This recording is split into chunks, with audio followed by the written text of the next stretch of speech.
Panorama de mercado dia 16 de julho, quinta-feira, dia após a definição aí do tarifaço por parte do Trump. Taxando o Brasil aí 25% em vários produtos. Na lista de exceções teve também um aumento, mas é um cenário que pode trazer algum estresse em alguns setores, né? Começa a valer dia 22 de julho, caso não haja aí nenhuma contranegociação, alguma proposta aí para se mitigar esse tarifaço. Em teoria, a gente começa a ver dia 22 ali essas tarifas valendo, né, dos Estados Unidos contra o Brasil, ou seja, para os produtores a exportarem, vão pagar uma taxa adicional de 25%. Isso, obviamente, é ruim aí, né? Muitos setores podem sofrer e podem precisar de ajuda para se financiar aí do governo. Vamos ver como isso vai se desenrolar nos próximos dias. Cenário externo com petróleo aí bastante tranquilo, né? Hoje em queda. As tensões ali, apesar dos ataques e da afirmação do que o Trump, que os Estados Unidos vão continuar atacando o Irã, petróleo hoje cedendo. E foi um dia de realização global, né? Depois de 2 dias aí com dados econômicos muito bons, inflação abaixo do consenso, hoje o mercado cedeu, depois das altas aí que tiveram nos últimos dias, especialmente o Nasdaq caindo mais forte, enquanto aqui no nosso mercado também uma queda aí de mais de 1,30%.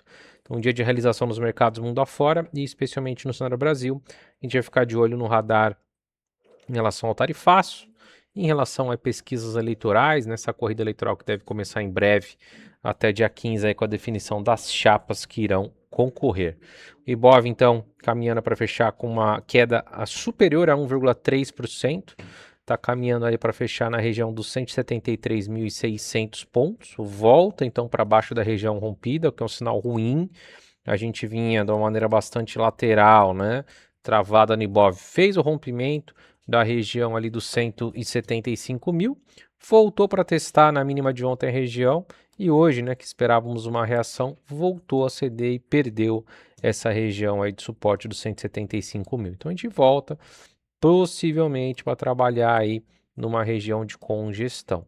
Se voltarmos a ver uma subida no Ibov, a gente deve esperar aí o rompimento do topo do movimento em 178 mil para, enfim, começar a ter uma perspectiva de reversão de tendência para alta. Então é aguardar, vamos ver como vai fechar a semana.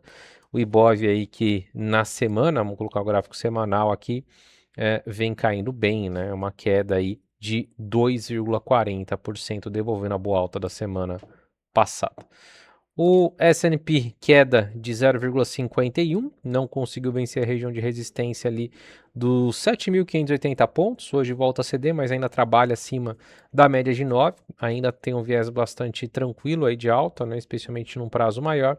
Vamos ver se nos próximos dias consegue romper 7.580 e depois buscar o topo do movimento em 7.620 pontos. Dow Jones queda de 0,20, abriu bem, com gap de alta e cedeu, mesmo assim segue numa dinâmica muito clara de alta, com médias alinhadas para cima, tendência clara e bem definida.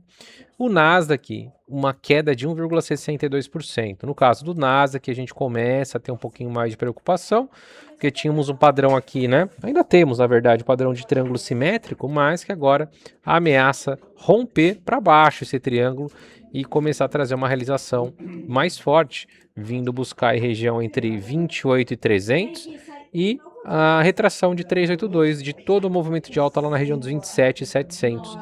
Então, especialmente no Nasdaq, a gente deve ficar de olho numa possível reversão da tendência de alta para baixa.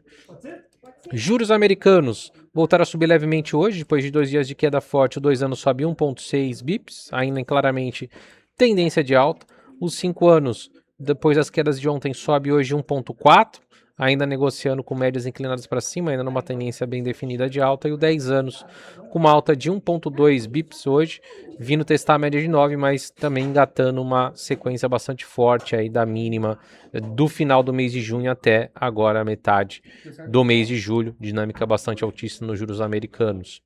O dólar index voltou a estressar hoje depois de 2 dias de queda, uma alta de 0,24, mas já vem trabalhando aí com topos e fundos descendentes, que pode fazer aí uma reversão mais relevante, é a perda da região dos 100, 100,2 ali na média de 50, fazendo o dólar voltar a se enfraquecer.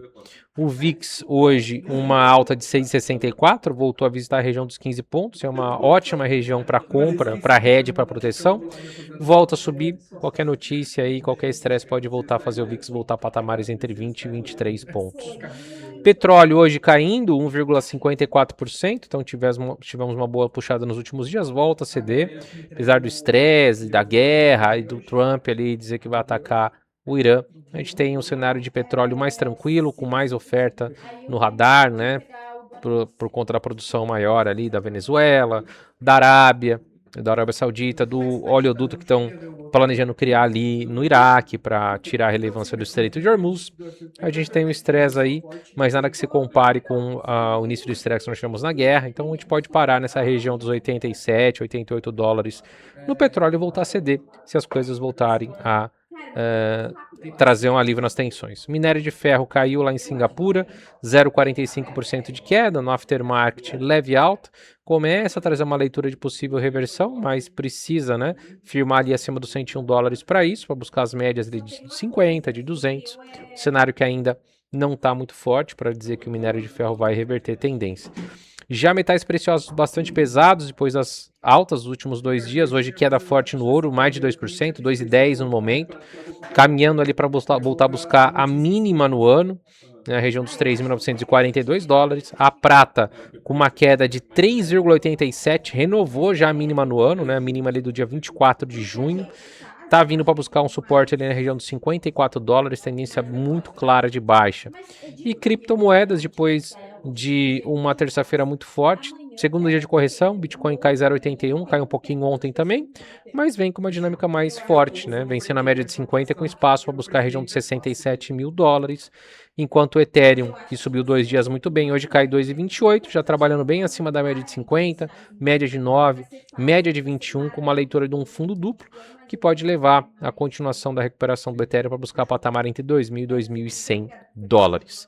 Ficaremos atentos aí nos próximos dias, pesquisas eleitorais, cenário de tarifaço em cima do Brasil, vamos ver como será a reação do mercado aqui, mas hoje realmente foi um dia mais chato, cedeu bastante e consequentemente traz perspectiva do Ibov voltar para aquele marasmo ali, né, de numa região de indefinição, certo? Espero vocês amanhã para um novo panorama de mercado. Grande abraço a todos, valeu!